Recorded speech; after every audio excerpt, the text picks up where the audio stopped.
So I take it that the Giants and the Reds are going to meet in the NLCS. This is Locked On MLB. You are Locked On MLB. Your daily MLB podcast. Part of the Locked On Podcast Network. Your team every day.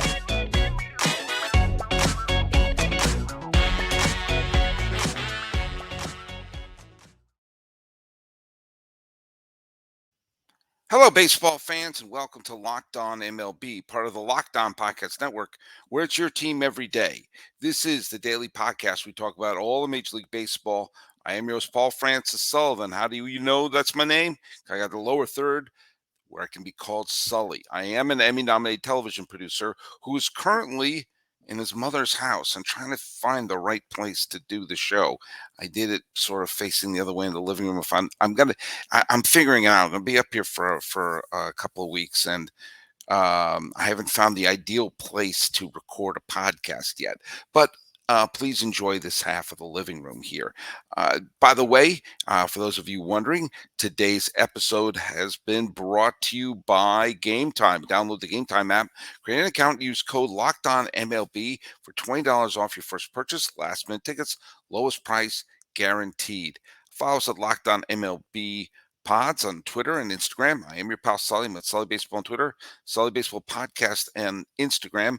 And on tomorrow's show, I'm going to make a little bit of announcement of a new way to interact with your pal Sully here, and to maybe interact more. You can obviously leave comments on Twitter, comments on YouTube, but this is a more direct one-on-one way to talk to the show, tell your ideas, tell your thoughts to me, tell me what you like, what you don't like, and that's going to be on tomorrow. I'm making an announcement about something called subtext. So on tomorrow's show, Wednesday, you're going to learn all about that, and this will be a fun way to have some interaction with you all there. It is the summer solstice. It is going to be the longest day of the year in terms of sunlight, and we are now in late June, and some things are heating up in a strange way in the National League. And we talked about a little bit with Miller the other day about surprise contenders.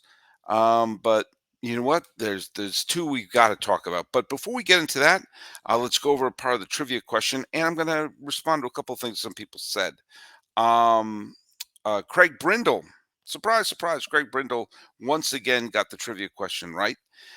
Craig was asked who was the last pitcher to lead the league in saves and then be the pitcher who clinches the World Series as the closer. And you have to go all the way back to 2010 when Brian Wilson of the Giants, who led the National League in saves that year, was the pitcher who clinched the World Series. And it almost wasn't him, because Tim Lincecum was throwing a phenomenal Game 5 of the World Series that year.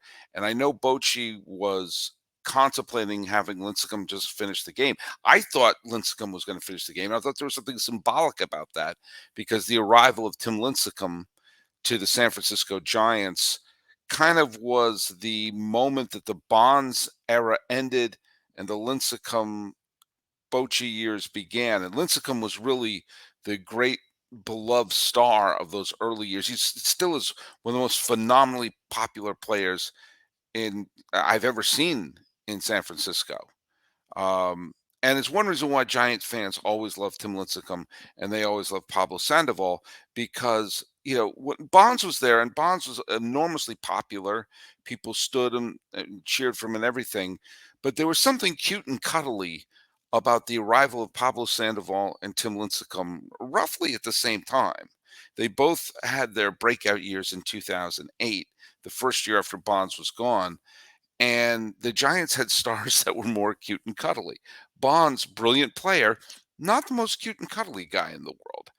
And Giant fans always had a soft spot for Sandoval and always just treat Tim Lincecum like a rock star. And it seemed like it would have been appropriate that Lincecum would have been the one who was on the mound when they won. But they went with Brian Wilson. Do you know what?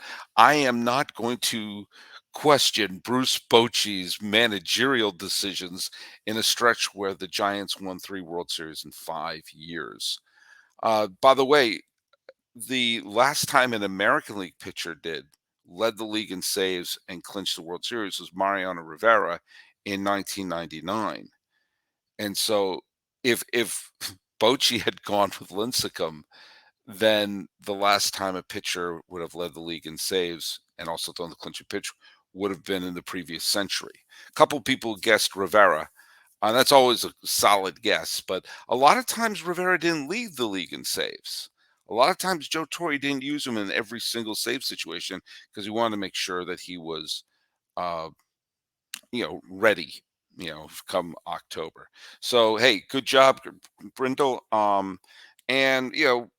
that was one era of Giants baseball that was great for San Francisco. And by the way, right now I'm in the San Francisco Bay Area, and I will be for a little bit. So if anyone wants to contact me and maybe catch a Giants game, send me a tweet. Respond to me at Sully Baseball. If you want to go catch a ball game at a sports bar, would love to meet up with any fans of Locked On MLB who are here in the San Francisco Bay Area.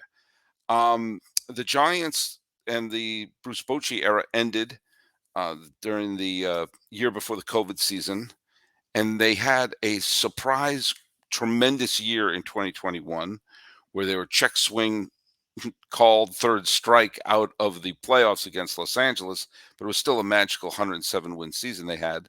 Last year they were break even.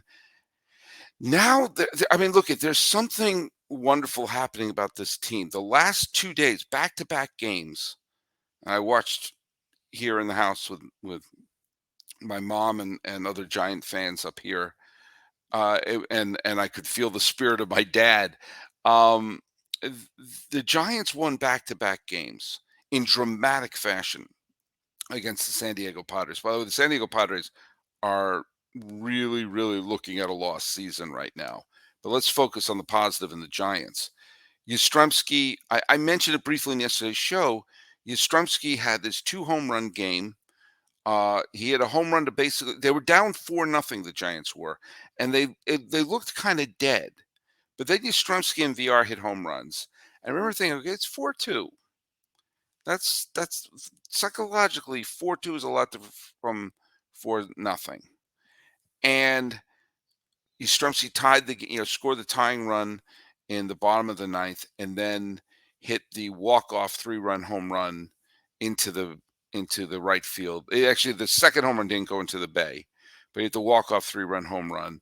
Place went berserk, it was a thrilling win. And today, the Giants won again. Again, they were losing for most of the day. Again, their offense just looked dead for the first part of the game, but they started chipping away. They finally tied the game in the 8th, and then with 1 out, runner gets on. Mondo's got a walk.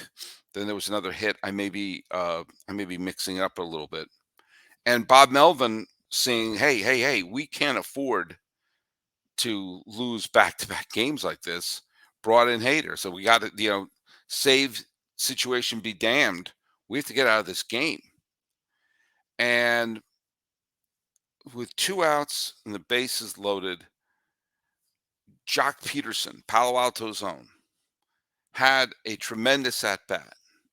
He was the recipient of good fortune when Josh Hader did a pitch violation. But he fouled off a bunch, and it will never be shown in the box score. But he fouled off a 2-strike pitch, which was a brutal pitch from Hader, and he fouled it off to extend the at bat. And then Hader walked him.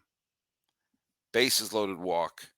Giants won the game. Not quite as fun as a Yastrzemski home run, but with that victory, again, we can badmouth a lot of things going wrong with the Padres and Javier Reyes, who's going to be a guest on this show over this weekend. We all know the Padres are having an absolutely devastatingly disappointing season. But now the Giants have won 9 straight games. 9 straight games. Remember, this team just a little bit ago was, an even 500. Just about a week and a half ago, even 500. And now with a 9-game winning streak, not only did they leapfrog the Los Angeles Dodgers, who managed to pull off a win thanks to another very good start from Clayton Kershaw, but the Giants are not only in second place, but they're only 2.5 games back of the Arizona Diamondbacks. The Giants are not only in second place, but they're only 2 back in the loss column of the Diamondbacks. The Giants are not only in second place, but they are right now the third best team in the National League in terms of wins and losses. And keep in mind, I made the point the other day that I think the Diamondbacks need to acquire a starting pitcher. Obviously, they would want to acquire a Bieber or Marcus Stroman or a Giolito or someone like that, but they need to get someone to give their rotation a little bit of depth. When you don't have great depth in your rotation, you can be in danger of going on a losing streak. Kelly, Gallon are both terrific. That's a Gallon or Galen. I always mispronounce it. It's Gallon and Kelly are both terrific. But that means 60% of their starts are being done by question marks. And the Giants are playing in a way that makes you think, I don't think they're going to slow down. As we go into these next about slightly more than a month before the trade deadline, the Giants should really take a good long look and say, we have a shot. We have an absolute shot because they have players who are doing the right thing. Gabe Kapler said that in the press conference the other day. They're throwing to the right bases. They're hitting the cutoff man. They made a dumb play today where they threw home when they should have thrown to first. But on the most part, they're playing mistake-free ball. And playing mistake-free ball can make up for sometimes that delta of talent where they don't have the superstars that San Diego has right now. But right now, the Giants are lapping them. And so somehow in this weird topsy-turvy, everything is turning on a dime. We're at this point of the season where the Giants have gone from fringe wildcard contender to thinking, hey, we may win the division and have home field advantage and get that bye. We'll see if the bye is actually an advantage. But that being said, the Giants are looking like a solid club because they're not making dumb moves. And maybe if they bring in one more bat or a little more depth in their bullpen, because they've been getting solid starts, if they do that, maybe, just maybe, the Giants will be convinced that this is an even year and go pretty far in the postseason. Now, as wonderful as the Giants' 9-game winning streak has been, guess what? It's not the biggest one in baseball right now. And we're going to cover that when we come back. But first, it's time to talk about Gametime. Now, look at Gametime is the best place if you want to get tickets. And by the way, I'm here in the Bay Area. If anyone wants to get tickets, we'll go to a ball game and I will use my Gametime app. It's the fast and easy way to buy tickets for all sports, music, comedy, and any theater near you. They got killer deals on last-minute tickets and their best price guarantee, so you can stop stressing over tickets and get hyped about going to Oracle Park or maybe the Oakland Coliseum, whatever you want to do. They got fast deals. They got flash deals, last-minute tickets, and they send the tickets right to your phone. A couple of tabs, boom, boom. You get the image of your seat view, get the lowest price guaranteed, which means you'll always get the best price. That's the Gametime guarantee. If you find tickets in the same section and row for less, Gametime will credit you 110% of the difference. And the tickets are sent directly to your phone, so you have to dig through your emails. So here's our call to action. Snag the tickets without the stress with Gametime. Download the Gametime app, create an account, and use the code Locked On MLB for $20 off your first purchase. Terms apply. Create an account and redeem the code Locked On MLB for $20 off. Download Gametime today. Last minute tickets, lowest price, guaranteed.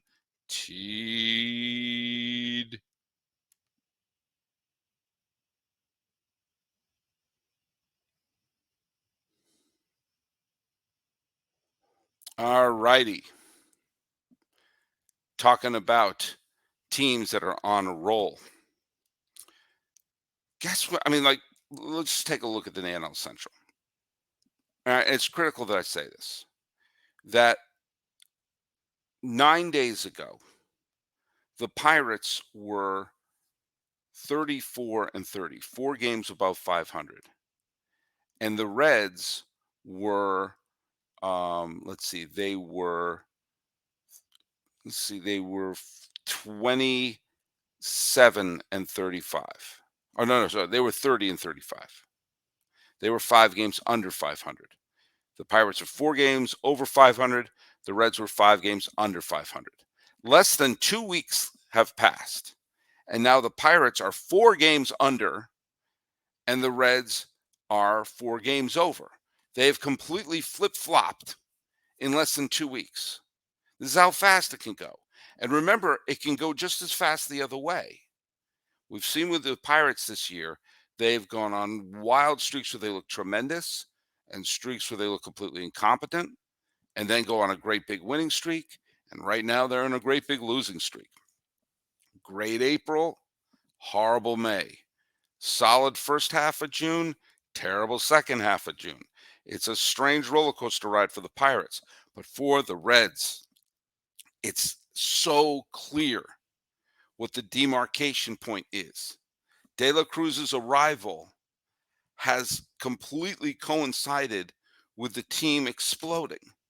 De La Cruz has done everything you can ask, obviously. He's gotten big hits. He hit a home run today. He has a great speed, a great defense, and everything going on like that. And the Reds have been playing at an unbelievable clip. Yes, the Rockies are not a very good team, but they've been beating good teams as well. And if you're a team that's trying to get off the mat, you have to win the games against the teams you're supposed to. But it's the way that they're winning, which is so phenomenal. And it is reminding me a lot. Now, it's funny. The Pirates were reminding me a lot of the Kansas City Royals from a few years ago.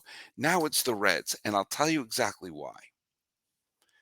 When the Royals had those 2 years where they exploded, especially 2015, where they were good from wire to wire, and they went on winning the World Series, and they were the best team in the American League. And, there were better teams in the National League than the Mets that year, but the Mets were the team that made it to the World Series, and the Royals won a very deserving World Series title. I digress. The way the Royals won that year, other than the fact that they had a dynamic bullpen, they had all these players who were super aggressive on the base paths, not just stolen bases, although they got lots of stolen bases there, but they were always going first to third. They were always taking calculated risks on the base paths that forced the team to play on their heels a little bit. After a generation of everyone playing station to station, juice ball, steroid ball, don't worry about the stolen base, don't worry about sacrificing anyone over. Suddenly there was a team that were jackrabbits. We're going to be fast. We're going to be running. And I'm seeing what the Reds are doing to the teams by going first to third, by stealing bases, by forcing the other team to make the play. Sometimes they don't. How many times in the game today between the Reds and Colorado did someone try to pick someone off at second and the ball rolled into center field, or someone got a hit to right field and the fact that they went first to third caused a panic throw? Sure, someone may get thrown out of the base paths from time to time, but you're forcing the other team to be perfect. You're forcing the other team to make the play. You're forcing the other team to be on their heels. And you're seeing that it's infectious. Yeah, De La Cruz had a tremendous game, but it was Friedl's game that when the Rockies took the early lead, it was TJ Friedl's hit the 3-run home run as if to say, no. Stay out of the way. We're going to do this. The Reds are in first place by themselves. Now, the Cardinals have been playing a little bit better recently, and the Brewers won today, so they aren't falling down the standings. But there's something about a team, the way that Cincinnati is playing, and this is that makes you think they're going to make other teams make mistakes. Remember what I said about what worked with the Giants? They're not the most talented team, but they throw to the right base. They don't make mental errors. Well, when you have jackrabbits on the field, when you have people who are super fast, super aggressive, you're going to force the other team to be in a situation where they can't make a mistake. And many times they will. You're seeing that with the Cincinnati Reds right now. We're going to be facing a 5 to 6 week period where teams like the Reds and the Giants have to take a good long look in the mirror and say, is this a fluke? Is this a good solid couple of weeks? Because you just rewind to just 2 weeks ago, the Reds are a sub 500 team, and you're thinking, well, they're technically in contention, but just because the division's so bad. Again, the Reds did exactly what I told them to do, which is promote all your players. Anyone decent in your farm system, see what you got. And what I hope will happen is teams see the advantage, see the example that the Reds gave, which was, well, if you're a good player in our system, you're going to be on the major league roster, and we're going to play you. So far, so good for that. Now, there have been teams that have great win streaks in the middle of the season that create the mirage of contention. Bruce Bochy's final season in 2019 was exactly that. The Giants were not a very good team for the first third of the season. It was Bochy's final year, and they had a bunch of players that you're thinking, you know what? Maybe they can get something for Madison Bumgarner. Maybe they can get someone for this player or that. And they're not going anywhere. The team's not going anywhere. So why not get something? It'll be sad to see breaking the team apart during Bochy's final year, but who are we kidding? Then they went on a wild winning streak, and you couldn't do it. You couldn't pull the trigger. They were climbing back into contention. The trade deadline came and went, and boom, reality hit, and the Giants fell out of contention. I'm sure the Giants front office wish they pulled the trigger on some of those. They could have, at that time, they could have got something quality from Madison Bumgarner. But you can't put the toothpaste back in that tube. For the Reds and the Giants, right now they look like they're unbeatable. Right now they look like, oh my God, can you believe these two teams that just a couple of weeks ago looked like they were the periphery at best? And now here they are. One's leading the league and the other is crawling right up to the doorstep, and both are playoff teams right now.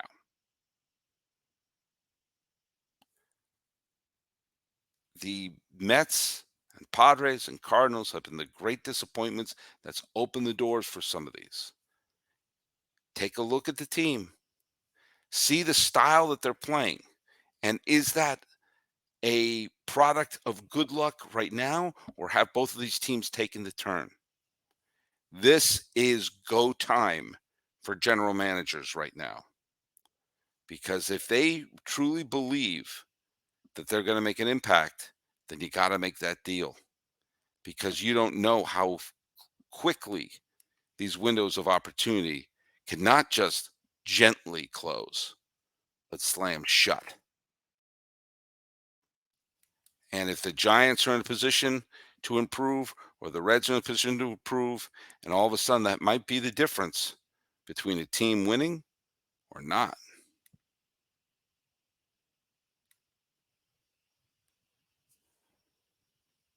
Hey, let's take a quick look at who owned baseball. Oh, and before we do that, I want to address one thing. I got a comment on the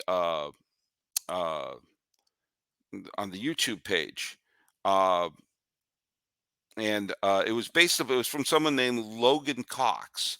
Logan Cox pointed out when Millard referenced Luke Weaver, who's a pitcher for the Reds, and he sort of sarcastically talked about how he can't believe that Luke Weaver is now the number 2 starter for the Reds. Logan Cox said Luke Weaver is not the number 2 starter for the Reds. This guy doesn't know ball. Well, okay. Whether or not Miller knows ball or not, I think he does. But if you don't agree with that, Logan, that's fine. I'm just going to put something in context of why he would say that. First of all, as of this recording, Luke Weaver has the second, either the second or third most starts of anyone on the Cincinnati Reds team, and the most starts of anyone who's healthy, I believe. But the main reason he said that was Luke Weaver was one of the main pieces in the trade. He was a St. Louis Cardinal farmhand. He was a first-round pick in 2014, and he was a main cog in the trade when the Cardinals traded for Paul Goldschmidt. And so, remember, he's the host of Locked On Diamondbacks. So there's a slight bad taste in his mouth about Luke Weaver, that he was supposed to be a star pitcher, one of the people who were sold to Diamondbacks fans as here's part of the package that you get back for Paul Goldschmidt. And the fact that he bombed as a pitcher for the Diamondbacks was ultimately traded away for Emmanuel Rivera. And oh, here we go. We traded away, Paul Goldschmidt for what? So when he said that, there was a little bit of venom in his voice that he was on a pitching staff that was doing well when where the hell was that when he was at Arizona? So, understand some of the sarcastic context of what he said there. We're going to talk about who owned baseball for the 20th day of June. I almost went with Joc Pederson for his tremendous at bat, but I got to go to the aforementioned TJ Friedl, who got 4 hits, including a 3-run home run early in the game. He led the Reds to that victory. And Marcus Stroman pitched 7 scoreless innings. The Cubs blanked the Pirates, the fading Pirates, 4-0. Marcus Stroman's name is going to come up a lot because the Cubs are probably not going to win piddly-poo.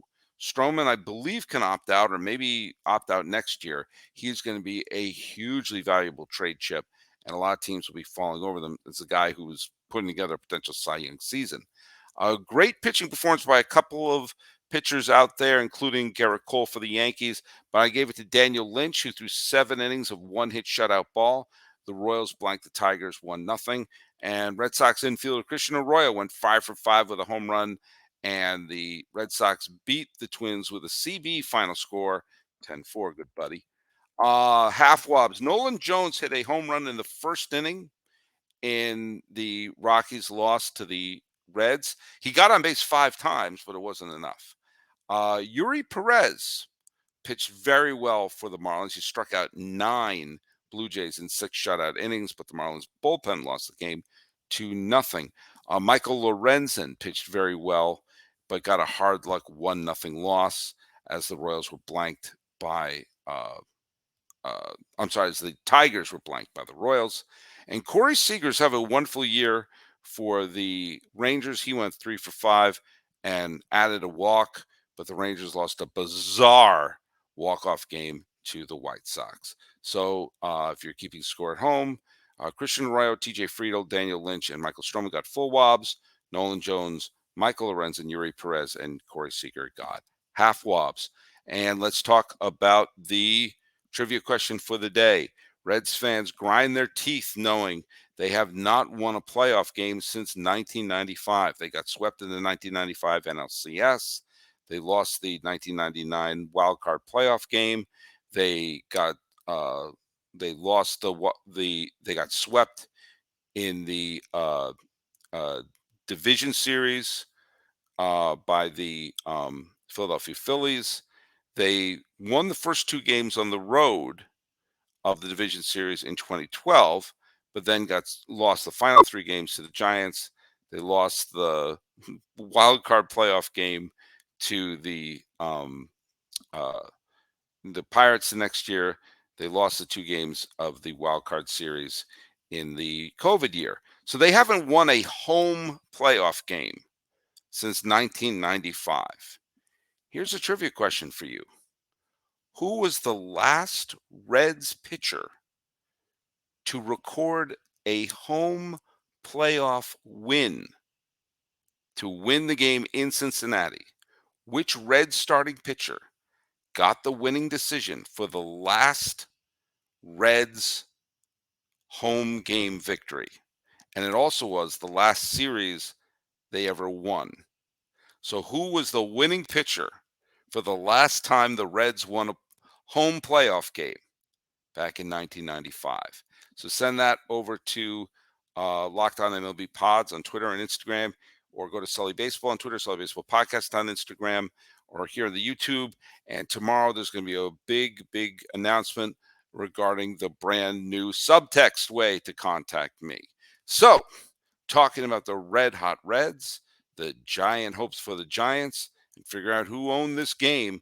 This has been Locked On MLB for the summer solstice, the 21st day of June, 2023. I am your host, Paul Francis Sullivan. Please call me Sully.